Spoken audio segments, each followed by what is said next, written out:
टिस्ट number 7। दोस्तों, शुरू करने से पहले चैनल को लाजमी सब्सक्राइब कर ले। मेरी सास की आवाज सुनाई दी। वो मेरे ससुर को पुकार रही थी। मेरे ससुर आवाज सुनकर फौरन पीछे हट गए और किचन से बाहर चले गए।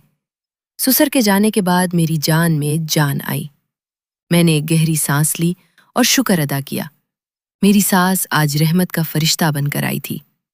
ससुर के जाने के बाद मैंने किचन का काम जल्दी जल्दी खत्म किया। मुझे डर था कि मेरा हरामी ससुर दोबारा फिर से किचन में ना आ जाए। काम निपटाकर मैं अपने कमरे में गई और कंडी लगाकर शावर लेने चली गई। रात हैदर के कारनामे मिटाने के बाद चेंज किया और बाहर आ गई और लेट गई और मोबाइल उठाकर फेसबुक ग्रुप में कहानियां पढ़ने लगी और नीचे लोगों के कमेंट्स भी पढ़ने लगी। कहानियों के साथ नीचे दिए गए लोगों के कमेंट्स मुझे बहुत अच्छे लगते थे। लोग माँ बेटे के इस ममनू ताल्लुकात को पसंद करते थे। कहानियां पढ़ते पढ़ते मुझे नींद आ गई। कुछ देर सोने के बाद मैं उठी और कमरे का दरवाजा खोलकर बाहर देखा तो सहन में कोई नहीं था। खासकर मेरा ससुर मुझे नजर नहीं आया। मैं जल्दी में किचन में गई।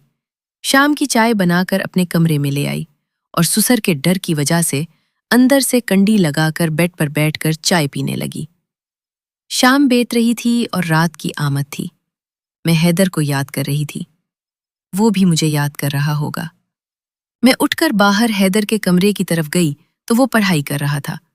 मुझे देखकर हैदर ने किताबें साइड पर रख दी और प्यार से मेरा हाथ पकड़कर अपनी चारपाई पर बिठाते हुए बोला, मेरी मीठी गुलाब जामुन सी माँ, कहाँ थी तुम?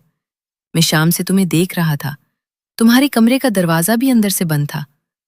मैंने प्यार से हैदर का कान मरोड़ते हुए कहा, आवारा गर्द, पहले तुम बताओ कि तुम कहाँ थे? सुबह से अपने किसी लिफिंगे दोस्त के साथ बाहर निकले हुए थे, वापस कब आए? हैदर बोला, अम्मी, स्कूल में मैच था, इसी वजह से हमारी पढ़ाई से छुट्टी थी। लेकिन स्कूल में क्रिकेट मैच खेलने गया हुआ था और खेलते हुए पूरा दिन गुजर गया, पता ही नहीं चला।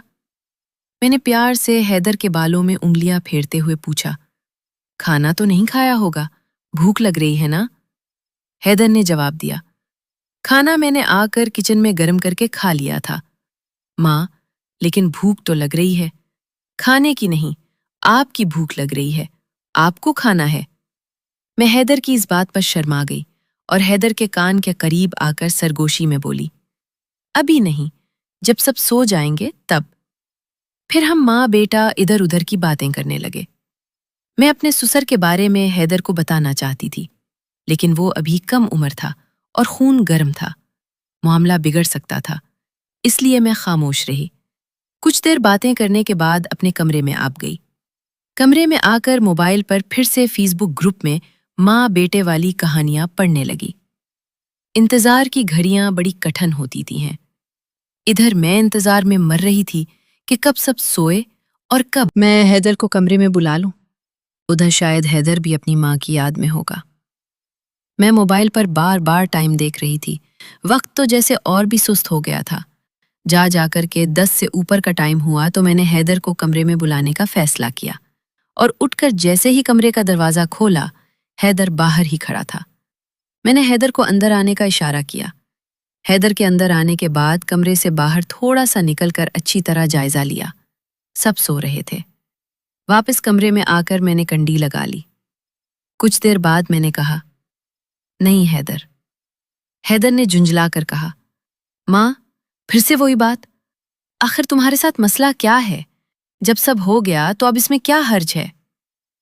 मैंने इल्तजाई लहजे में हैदर से कहा, नहीं बेटा, प्लीज, माँ की बात मान लो, बाकी जो मर्जी, बस ये माँ बेटे की शर्म रहने दो। हैदर ने गुस्से से कहा, ठीक है माँ, तो ऐसे ही सही, मैं आज फिर से पीछे। अचानक मेरी नजर कमरे के रोशनदान पर पड़ी तो जैसे मैंने कोई भूत देख लिया हो। मेरी तो जैसे जान ही निकल गई।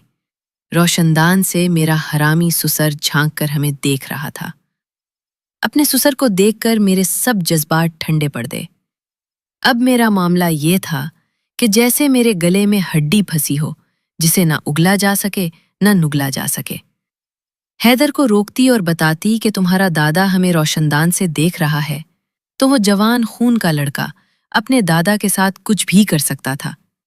خیر، میں نے سوچا کہ بہتر ہے خاموشی اختیار کر لی جائے اور جو ہو رہا ہے اسے ہونے دیا جائے، کیونکہ ویسے بھی میرا حرامی سسر یہ سب کچھ دیکھ تو چکا ہے، لہٰذا اب چھپانے کا بھی کوئی فائدہ نہیں۔ میں اب اس صورتحال میں حیدر کو کیا جواب دیتی؟ میں خاموش رہی اور کن اکھیوں سے چوری چوری روشندان کی طرف دیکھا تو میرا حرامی بوڑھا سسر ابھی تک وہیں لٹکا ہوا تھا اور آنکھیں پہاڑ پہاڑ کر اندر کا منظر دیکھتے ہوئے۔ میں چپ چاپ سسر کو شو کیے بغیر کہ میں اسے دیکھ رہی ہوں چپ رہی۔ میں نے کہا، بس حیدر، اب بہت ہو گیا، چلو جاؤ، اب جا کر سو جاؤ، مجھے فریش ہونا ہے۔ اس کے بعد میں اٹھ کھڑی ہوئی اور فرش پر پڑی اپنی جوتیاں پہننے لگی۔ حیدر بھی اتر آیا اور میرے کان میں سرگوشی کرتے ہوئے بولا، امی، ابھی دل تو نہیں بھرا، لیکن آپ کہہ رہی ہیں تو ٹھیک ہے، میں سونے چلا جاتا ہوں۔ ایک اور بات، آج آپ اتنا شرما کیوں رہی ہیں؟ میں اب حیدر کو کیا جواب دیتی کہ میں شرما نہیں رہی، بلکہ حد سے زیادہ ڈری ہوئی ہوں۔ خیر، میں نے حیدر سے نظریں ملائے بغیر کہا، کچھ نہیں حیدر، بس آج تو تم نے حد ہی کر دی۔ امی، بس کیا کرتا، جاؤ اور جا کر سو جاؤ۔ یہ کہہ کر میں نے پھر سے کن اکھیوں سے روشندان کی طرف دیکھا تو وہاں مجھے اپنا سسر نظر نہیں آیا۔ میں آگے بڑھی اور دروازہ ہلکا سا کھول کر باہر جھانکی ماری۔ مجھے کوئی بھی نظر نہیں آیا، شاید میرا سسر اپنے کمرے میں واپس جا چکا تھا۔ میں نے مڑ کر حیدر کی طرف دیکھا اور اسے باہر جانے کا اشارہ کیا۔ حیدر دبے پاؤں چلتا ہوا کمرے سے باہر نکل گیا۔ حیدر کے جانے کے بعد میں نے کمرے کی کنڈی لگائی اور بستر پر آ کر لیٹ گئی۔ بستر کی چادر سے ابھی تک میرے اور حیدر کے لمحات کی خوشبو محسوس کر پا رہی تھی۔ بستر پر لیٹی آنکھیں بند کر کے میں اپنے سسر کے بارے میں سوچنے لگی کہ اب تو اس نے یہ سب کچھ دیکھ لیا، اب وہ مجھے نہیں چھوڑے گا۔ وہ تو پہلے سے ہی مجھ پر بہت بد نظر رکھتا تھا، اب تو اسے موقع مل گیا۔ پریشانی میں یہی سب کچھ سوچتے ہوئے میری آنکھ لگ گئی۔ صبح کافی لیٹ میری آنکھ دروازہ کھڑکنے کی آواز سے کھلی۔ میں انگڑائی لیتے ہوئے بیڈ سے اتری، دوپٹہ اٹھایا اور لپیٹ کر دروازہ کھولا تو میری ساس باہر کھڑی تھی۔ میں انہیں دیکھ کر ڈر گئی کہ میرے حرامی سسر نے کچھ الٹا سیدھا نہ بتا دیا ہو۔ خیر، میں دروازے سے پیچھے ہٹ گئی اور ساس سے کہا، آئیں امی، اندر آ جائیں۔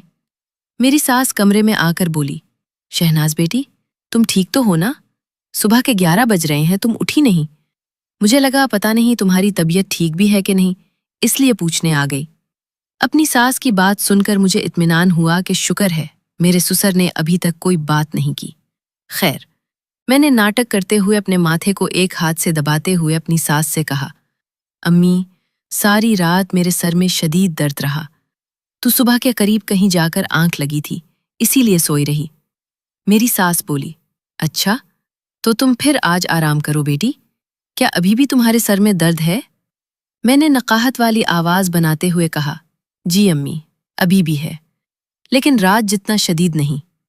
میری ساس بولی، اچھا، پھر تم آج آرام کرو، ہانڈی روٹی میں دیکھ لوں گی اور تمہارے لیے چائے ناشتہ لے کر آتی ہوں، وہ کر کے تم ڈسپرن کی گولی کھا کر سو جانا۔ میں نے کہا، نہیں امی، اب اتنا درد نہیں، میں بنا لوں گی ہانڈی۔ میری ساس نے کہا، نہیں شہناز، تم آرام کرو، اتنا کام کرتی ہو، آرام بھی ضروری ہوتا ہے بیٹی۔ یہ کہہ کر میری ساس کمرے سے باہر چلی گئی۔ میں پھر سے بیڈ پر لیٹ گئی۔ میں خود بھی آج باہر نہیں جانا چاہ رہی تھی اور اپنے سسر کا سامنا نہیں کرنا چاہتی تھی۔ میری ساس نے میرا کام آسان کر دیا۔ میں سوچنے لگی کہ میری ساس کتنی اچھی ہے اور خیال رکھنے والی عورت ہے، اور میرا سسر کتنا حرامی اور ٹھڑک کا مارا ہوا ہے۔ یہ سب کچھ سوچ ہی رہی تھی کہ اتنے میں میری ساس چائے اور بن کے ساتھ ٹرے میں ڈسپرن کی گولی لے کر آ گئی۔